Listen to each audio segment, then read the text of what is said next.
that my mind is almost always engaged, that I'm always thinking. I've got this rhythm of preaching and speaking frequently, and so almost anything that I read or that I see has a potential to become something that I preach. My family knows that my kids will start a story. Hey, listen, I got to tell you something, but you can't preach this. It's just part of it.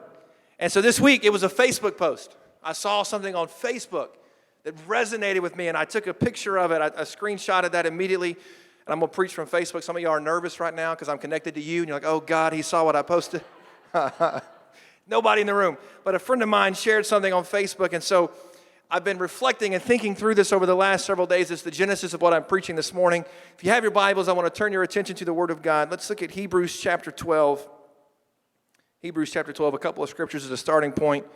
Hebrews 12 verse 1 says this, that therefore, since we are surrounded by such a huge crowd of witnesses to the life of faith, let us strip off every weight that slows us down, especially the sin that so easily trips us up, and let us run with endurance the race that God has set before us. We do this by keeping our eyes on Jesus, the champion who initiates and perfects our faith. Because of the joy awaiting him, he endured the cross, disregarding its shame, and now he is seated in the place of honor beside God's throne. The writer opens chapter 12 of Hebrews by telling us that we are surrounded by this huge crowd of witnesses to this life of faith that we're living. He's referencing a list of heroes that are outlined in Hebrews chapter 11. It's these people who choose to believe God in spite of the odds, in spite of the obstacles.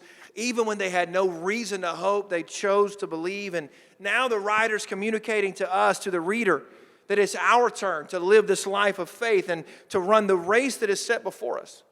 And the only way for us to run effectively, to run with endurance, the race that God has set before us, is we have to lay aside the weights that slow us down, the sin that trips us up.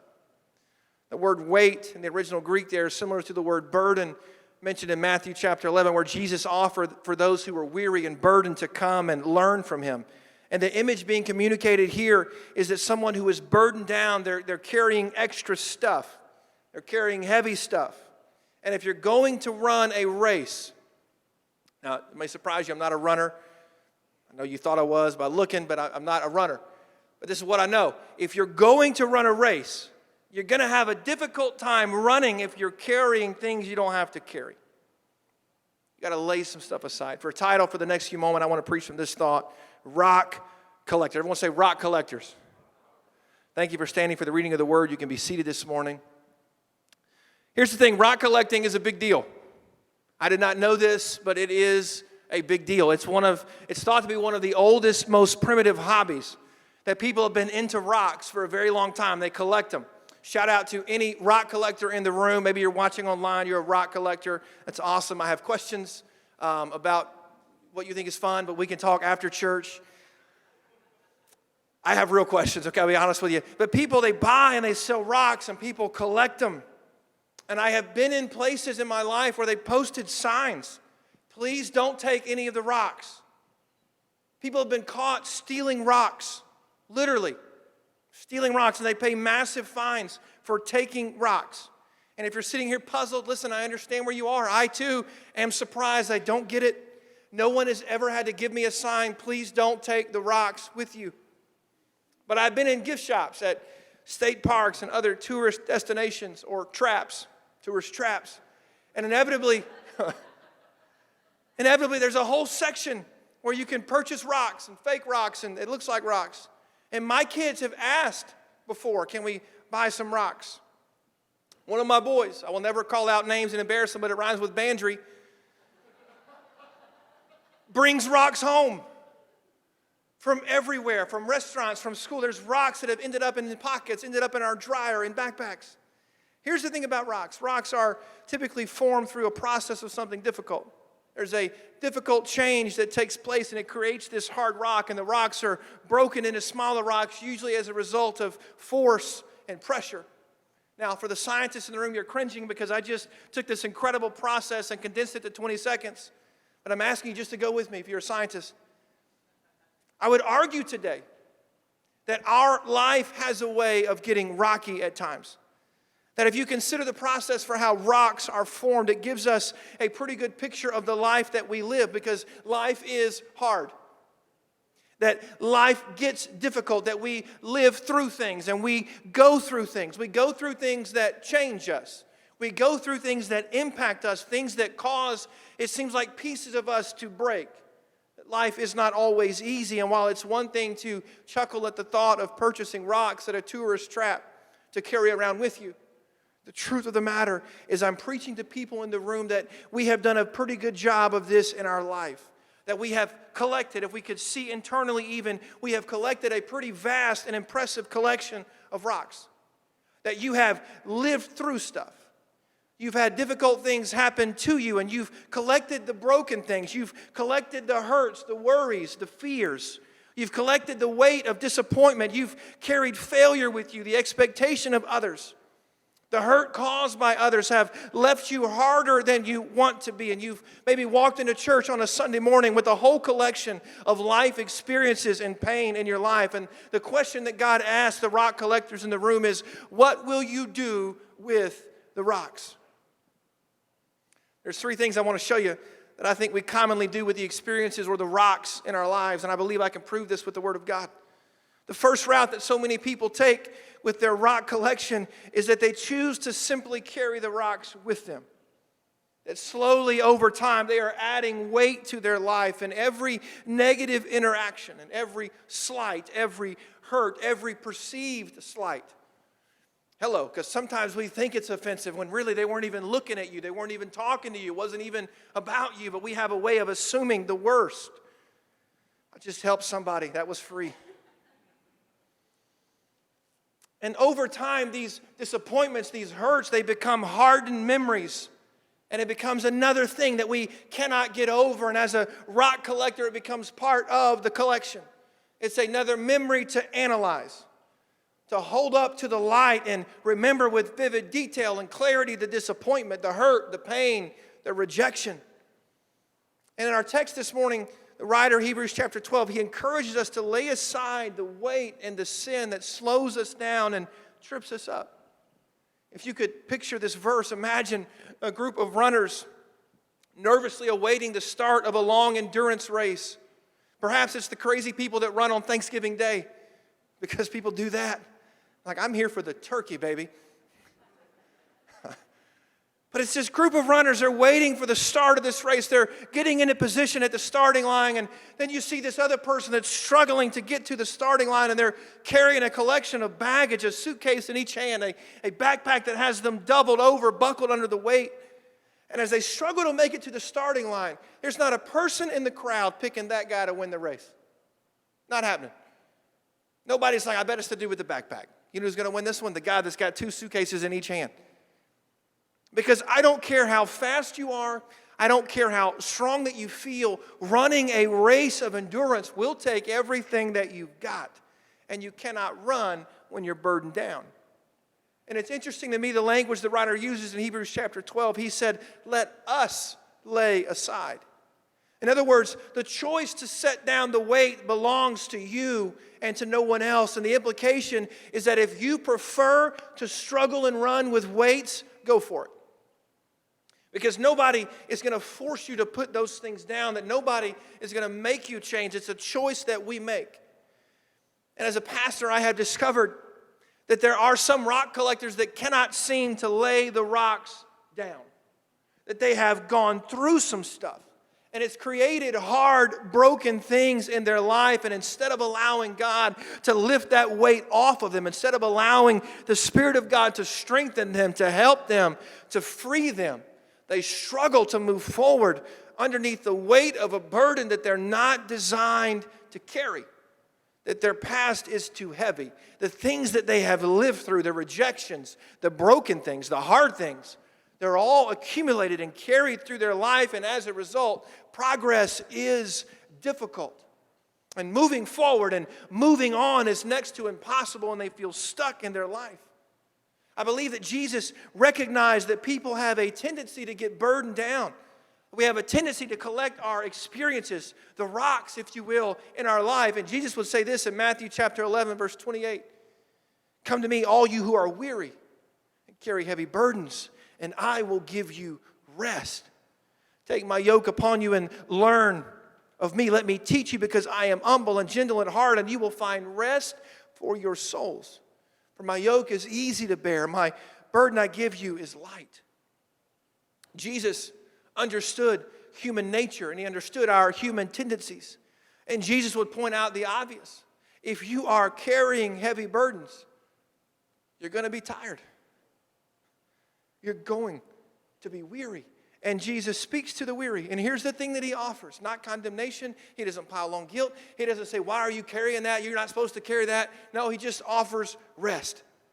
Jesus points out that if you're carrying a heavy burden, if you are struggling to make it through life, that there is a better way, that there is another option, that you don't have to keep shouldering that. You don't have to keep carrying that load if you're tired of the extra weight in your life. The option Jesus offers is the same option offered in Hebrews chapter 12. You can lay it aside. The reality is you cannot go back and undo your life experiences. You cannot go back and unsay, undo, unthink. You cannot go back and unexperience life. Have you lived through difficult things? Absolutely. Yes. I think if you've lived longer than 30 minutes, like by minute 27, something was tough. I don't remember being 27 minutes old, but it was hard, okay? Believe me. We go through things. Has life given us impossible things? Yes. Has life broken pieces of us off at times? Absolutely. Do we struggle sometimes carrying the burden of guilt and shame and resentment, disappointment, failure, grief, anxiety? Do we struggle with those things? Of course we do. But do we have to carry those for the rest of our life? The answer is a resounding no. You don't have to live burdened by your past. That there's freedom in Christ, that we can lay aside every burden and we can move forward. That God will help us. And so often, this is what we do with the rocks. We just carry them with us. They're in our pockets. They're in our bags. They're in everything we can do. And we carry rocks and we struggle to move forward under the burden of things that we can't seem to let go of. And this morning, if you walked into Grace Church on a Sunday morning burdened down, can I tell you that you don't have to leave burdened down, that you can lay aside the things that are weighing you down, that you can set aside every rock. You don't have to carry this. You don't have to live with disappointment, guilt, condemnation, shame. No, there's a better way, and his name is Jesus, and he offers us life abundantly. You can lay it aside. So the first thing rock collectors do is they carry the rocks with them. Let me show you another thing that we do with rocks that we collect. The story comes from John chapter 8, beginning at verse number 1. The Bible reads like this, that Jesus returned to the Mount of Olives, but early the next morning he was back again at the temple, and a crowd soon gathered, and he sat down and he taught them. And as he was speaking, the teachers of religious law and the Pharisees brought a woman who had been caught in the act of adultery, and they put her in front of the crowd. Teacher, they said to Jesus, this woman was caught in the act of adultery. The law of Moses says to stone her. What do you say? And they're trying to trap him into saying something they could use against him. But Jesus stooped down and wrote in the dust with his finger. They kept demanding an answer, so he stood up again and said, all right, but let the one who has never sinned throw the first stone. And he stooped down again and wrote in the dirt. And when the accusers heard this, they slipped away one by one, beginning with the oldest, until only Jesus was left in the middle of the crowd with the woman. Now I want you to picture this scene with me. Jesus is teaching. There's a crowd gathered. They're listening intently. When suddenly there is a commotion, and there's this rather dramatic scene that begins to play out, that the religious leaders and the Pharisees, they're pushing their way to the front of the crowd, and they've got this woman with them. And as the crowd begins to part, suddenly there's a humiliated woman presented before Jesus and the crowd, and they interrupt the sermon to let Jesus know that this woman right here was caught in the very act of adultery. She's been caught in sin. And that's when the people in the crowd begin to notice that the religious leaders were carrying stones with them. That everybody there was armed with righteous indignation and a rock. Because the law was clear. The penalty for adultery was stoning. And it was a slow, painful death that was as bad as you can imagine. The condemned was surrounded, and people threw rocks at the guilty until they died from blunt force trauma because of the rocks that were hurled in their direction. So you want to know the second thing we do with rocks? We carry. So often we end up throwing them at other people. It's an old expression, but hurt people hurt people. And I have seen people who were unable to let something go. They had a hard time laying aside the past and the difficult things they lived through. And as a result, it seems like they had a tendency and almost an eagerness to wound everyone around them. That the rocks they couldn't let go of became weapons to throw at someone else. That because of their insecurities, they worked hard to make everyone around them feel insecure. Because life hurt them, because life had not been fair to them. They resented the happiness of others, and they worked hard to project their feelings on those around them. They weren't happy. And it was their life mission to make sure that no one else was happy. You think about these people identified in John chapter 8, the ones that were carrying the rocks. These were the ones that brought the accusations. It was the religious leaders and the Pharisees. This was the group that had the hardest time with the message of Jesus. They had built their entire life operating within a system. They knew their place. They had worked hard to distinguish themselves as worthy of honor. They had studied the law diligently. They were used to places of honor. They were used to teaching in the synagogues, not a message of hope primarily, but one that would burden down the hearer. And suddenly upon this scene, there's this Jesus that comes and he's changing everything. That their world was being upended. The Messiah they had heard about, maybe even preached about, was here, and they couldn't see it. That all they saw was that everything in their life was being turned upside down. They had worked hard to earn favor, and it seems like this Jesus is preaching a radically different message. He's saying that anyone could experience the grace and power of God, and they're frustrated by that. If anybody can have this experience with God, why have I dedicated my entire life to learning this system? And they're frustrated, and their frustration leads to anger. Who does he think that he is? And they're bitterly disappointed with the message of Jesus, and they're fighting to keep their influence. They're fighting to keep their position of power, and they go looking for someone that's worse off than them. Maybe even they set a trap. But ultimately, they find a woman who had sinned. She was caught, and the law gave them the opportunity to throw all of their frustrations at her. They were frustrated with their lives, and now they have a right to take hers. And this is the scene that's unfolding in John chapter 8, and Jesus assesses what is taking place. And in a way that only Jesus can do, he completely disarms the situation by cutting to the heart of the matter. They're trying to trap him. Hey, teacher, the law says to stone her, but what do you say? Because if Jesus tells them not to stone her, then he's aiding and abetting a guilty party. And they'd heard enough about Jesus to know that's probably what he was going to do. They thought this was an effective trap. He would argue forgiveness, and by doing so, he would break the law. Or if he agreed to the stoning, well, now he's just like us, and he's no different like he's been claiming. And either scenario is a win for the bitter, angry, frustrated religious leaders.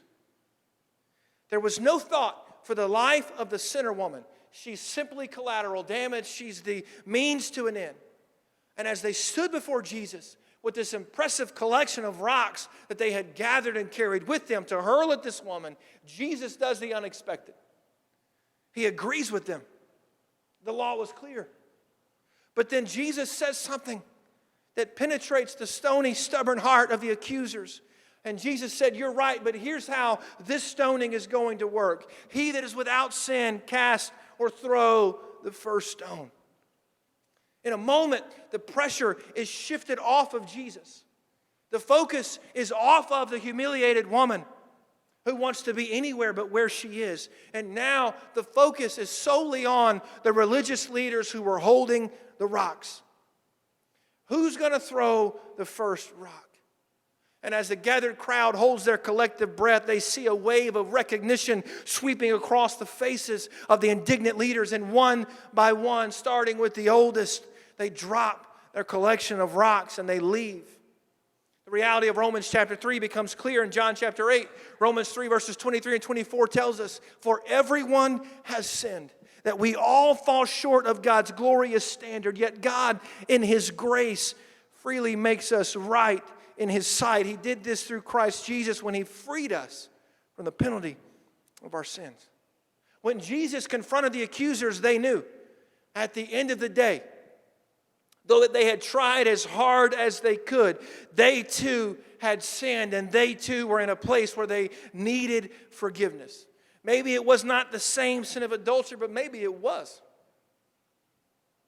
Because nobody knew what their issues were. Maybe nobody was aware of the sins they had committed, but they knew in their heart that there was sin in their life too. Can I talk to some people in the room that have been rock collectors for a very long time? If you don't learn to set things aside, if you don't learn to get rid of it, you will always have the option, and you'll always even fight the temptation to hurt somebody else with the hard things you have lived through. Do they deserve it? Sometimes they do. Real talk. Sometimes I should not say this. I'm convinced sometimes the best thing for somebody is to get hit in the head with a rock. And don't do that. If you're watching online, forgive me. I didn't mean to say that. People carrying rocks. People carrying frustrations. People that are angry. They look for opportunities to hurt somebody else. Think about this with me. It's the days that we are frustrated. It's the days where nothing goes like it was supposed to. When you're dealing with the stress of life, that's when you snap at people that live in your house. Look straight ahead. Do not look at your spouse. Everyone look right up here at me. But this is when we do it. I'm mad about everything else, and I come home and I'm oozing anger. I'm oozing frustration. And everyone in my house takes the brunt of what I've dealt with all day long. We go off on people in our world, and they end up catching rocks from us that never should have been thrown. All they did was cross paths with us at the wrong time. But because we're looking to unload every bit of frustration that we're carrying, somebody that's not their fault gets hit with a stray rock. Like the religious leaders in John chapter 8, we are just looking for a victim. God help us. I have asked God to help me, that when things get difficult and hard, we have a tendency to lash out. We have a tendency to hurt the people that we love the most. And the reason for that is because our hands are filled with rocks. Our hands are full of things that we didn't have to pick up in the first place. Had we just put it down, had I just decided I can't control what they did to me, I can't control the life that's happening in front of me, I can't control my environment, but this is what I know. I'm going to stop here and ask the grace of God to cover me, to ask the strength of God to be inside of me. God, I need your help in this moment right here to lay aside the rocks. Don't carry it, don't collect it, and certainly don't throw it at somebody else. Rock collectors, what are you going to do with the rocks? Let me show you one more. There's a third option. It's a third option that we can do with the things, with the broken, hard things that we collect in our lives. In Genesis 28, we find this monumental moment in the life of an Old Testament character by the name of Jacob. Jacob is the twin brother of Esau. And Jacob and Esau were born to Isaac and Rebekah. They were the grandsons of the patriarch of faith, Abraham himself. And they were born into a system of competition and rivalry. That in their day and age, the firstborn son was blessed. And the sons afterwards didn't have it nearly as good as the firstborn. And so Jacob is born second, even though he tried everything he could to be born first. The Bible even says that Jacob and Esau were fighting in the womb of their mother. It was like two nations warring inside of her, is how she described it. And though Esau was born first, Jacob was born grabbing the heel of Esau. And in their household growing up, Jacob is the favorite of his mother and Esau the favorite of his father. And Jacob from an early age understood that the blessing of the firstborn was out of his reach. He would spend his entire life frustrated, scheming, working to get ahead, trying to make something of himself. He'll do anything to get what he wants. He tricks, he connives, he steals, he makes deals. And ultimately, he cons his father and he assumes the identity of his brother, and he is successful in stealing the birthright. And this sets off a chain of events. He's hated by his brother. His life is in danger. He's worried that Esau is going to kill him. And in Genesis 27, it all comes to a boiling point. Finally, his mother tells him, you've got to run away. You've got to flee in order to survive. And for the first time in his life, Jacob is alone. And Jacob is on the run, and he's running as far as he can. And finally, he collapses in a heap of exhaustion, and he finds a stone to sleep on. He finds a rocky place to lay down. It's hard, it's uncomfortable, but it's a metaphor for his entire life. That Jacob's entire life up until this point has been hard and uncomfortable. Nothing has come easy for him. And this is where I want to join the story in Genesis chapter 28, beginning in verse number 10. Meanwhile, Jacob left Beersheba, traveled toward Haran, and at sundown he arrived at a good place to set up camp, and he stopped there for the night, and he found a stone to rest his head against, and he lay down to sleep. As he slept, he dreamed of a stairway that reached from earth up to heaven. And he saw the angels of God going up and down the stairway. And at the top of the stairway stood the Lord. And the Lord said, I am the Lord, the God of your grandfather Abraham and the God of your father Isaac. The ground that you are lying on belongs to you. I'm giving it to you and to your descendants. And your descendants will be as numerous as the dust of the earth. They'll spread out in all directions, to the west, to the east, to the north, and the south. And all the families of the earth will be blessed through you and your descendants. Verse 15, what's more, I am with you. I will protect you wherever you go. And one day I'll bring you back to this land. I will not leave you until I have finished giving you everything I have promised you. Verse 16, Jacob awoke from his sleep and said, surely the Lord is in this place, and I was not even aware of it. But he was also afraid and said, what awesome place is this? It's none other than the house of God, the very gateway to heaven. The next morning, Jacob got up very early. He took the stone he had rested his head against, and he set it upright as a memorial pillar. And he poured olive oil over it. And he named that place Bethel, which means the house of God, although it was previously called Luz. This is what I want you to catch. Jacob is on the run. He's running for his life. He's frustrated. And God meets him right in the middle. Right in this place of frustration, right in the middle of his weariness, right in the middle of the run for his life, God shows up and God communicates to Jacob, I know where you are. I know that you're weary. I know that you're running. I know there's some broken, hard things in your life. I know that life has not been easy. I understand that life has not felt fair, and you're struggling to comprehend the things you've had to experience, and none of it seems right to you. But here's what I need you to know. I am with you, and I'm going to bless you here, and I'm going to bless you right in the middle of your frustration. I'm going to provide for you. I'm going to take care of you. You're not ever going to be by yourself. You're not ever going to be alone, but I am for you, not against you. And in verse 18 of Genesis 28, we find the key to the blessing and favor of God. Jacob takes the stones he slept on, he arranged them as an altar before the Lord. He turned the difficult things he had experienced into a catalyst for his relationship with God. And for the first time, we find Jacob communicating with God. I don't have much except these rocks. I don't have much to offer except for the broken things that I have lived through. I don't have much except for every reminder of every mistake I've ever made. But this is what I'm choosing to do with the rocks. I'm choosing to build an altar before the Lord. I will take everything that I have lived through. I'll take everything I don't understand. I'll take the difficult things, and I'm going to build an altar here. I don't want to carry them with me. I don't want to throw them at somebody else, but I'm choosing to take these things and build an altar to God.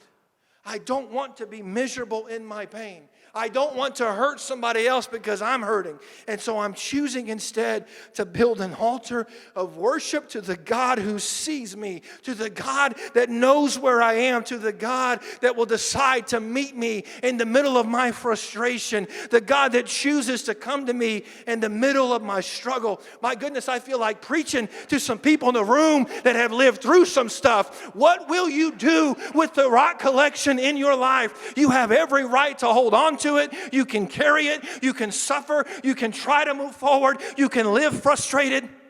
You can do that. It's an option to keep everything that's ever happened to you bottled up. It's an option to put it in your pocket, to put it in your bag, and struggle the rest of your life because life has not been fair or easy, because something was broken, something was damaged, it was hard. You can collect the rocks and carry them and never, ever move forward in your life. Or you can find a way to transfer the pain to somebody else. I am so frustrated with my life. It seems like life has not been fair to me, and so I'm going to throw this at somebody else. Why do they get to have a life with no pain when I'm hurting and suffering? Why do they have everything working out for them, and I will project what I'm experiencing onto somebody else? You can transfer the pain. You can transfer the brokenness. You can throw it at someone else and try to wound, injure, or damage. But there's a third option, rock collector. You can take everything that you have carried and you can place it at an altar and say, God, this is what I know. I cannot explain why I've had to go through the stuff I went through, but I'm not going to hurt somebody else, and I'm not going to allow my past to stop me from moving forward. I'm going to build an altar here, and I'm going to build it using the material that I have. And if all that I have is hard things, that's what I'll build it with. If all I have is broken things, that's what I'll build an altar with. Would you stand with me this morning? I feel this so strong today. I feel like God has given me some insight from a dumb Facebook post about rocks. And I've all thought about all week is rocks. But this is the thing. We carry them. And we collect them. That we are a collection of the things that we have experienced. And the truth of the matter is that life is rarely fair. It's certainly not easy. And we're standing here today with a choice. And I believe that God has created the next few moments with you in mind. That God has created an opportunity for you to make a decision. That nobody is going to pry open your hands. God himself will not pry open your hands. God will not knock down the walls of your heart. It's not what he does. He'll knock on them. He'll ask you to open up.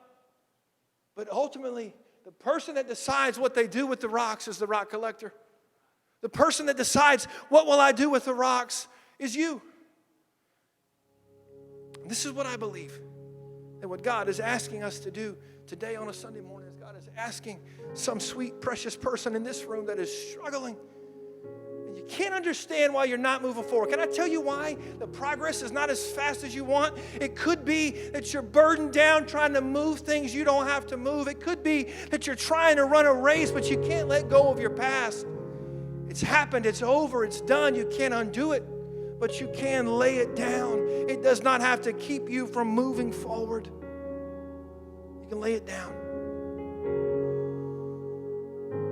If you're tired of lashing out, if you're tired of projecting your frustrations, if you're tired of feeling like I know that I'm saying things, I know that I'm doing things, I know that I'm hurting people in my life and I can't seem to stop. If you'll lay the rocks down, if you'll set those things aside, here's the thing, that God can take the broken things and God can redeem it. That God can take the hard things and God can make it something that you can remember forever. Instead of this being the place where I was running for my life, it becomes the place where God met me.